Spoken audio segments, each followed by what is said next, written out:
fights for its life.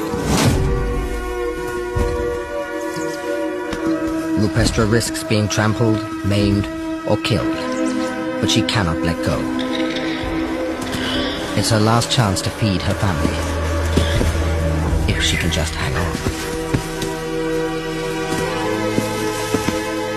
Rupestra is tiring. Her energy is almost completely drained. After a brutal battle, she finally prevails. It's taken everything she has, but her determination to feed her cubs has finally been rewarded.